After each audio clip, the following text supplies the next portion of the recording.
Good afternoon, everybody. It is Tuesday, April 11th, 2023.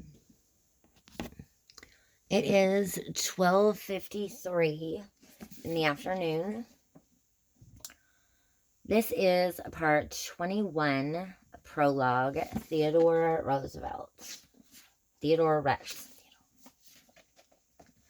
The old soldiers remained fiercely opposed to expansionism.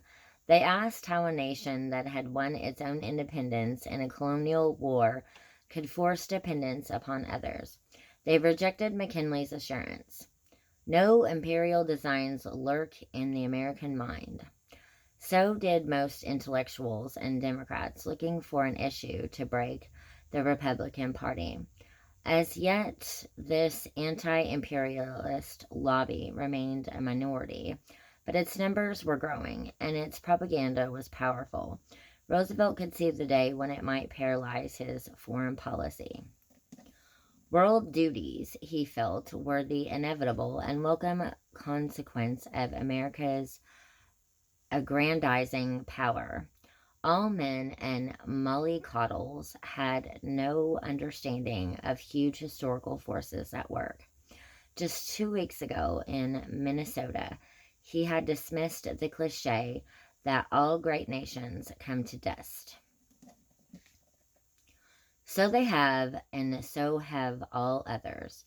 The weak and the stationary have vanished as surely as more rapidly than those whose citizens felt within them the lift that impels generous souls to great and noble effort. This is only another way of stating the universal law of death, which is itself part of the universal law of life.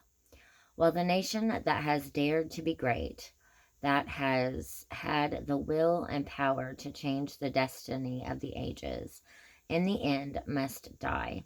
It really continues, though in changed form, to live forevermore. His vision was too grandiose to be merely territorial. He had no interest in square miles as such. Expansion to him meant a hemispheric program of acquisition, democratization, and liberation. Cuba, for example, was already eligible for freedom of sorts and should have it in a way. As soon as Congress worked out a policy for tariff reciprocity with the island, Puerto Rico was semi-independent in the sense that Secretary Root had ended the military government there and given most powers to a native legislator. The real problem was what to do about the Philippines.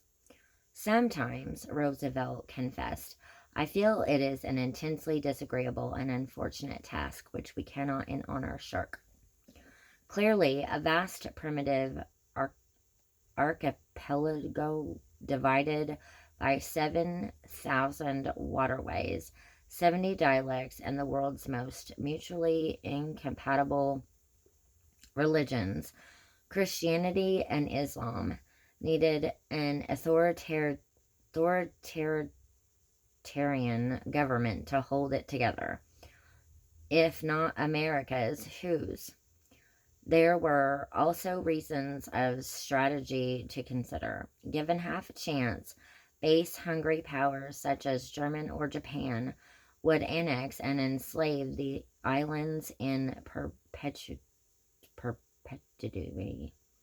The United States could at least be trusted not to hold them a day longer than democratic scruples required.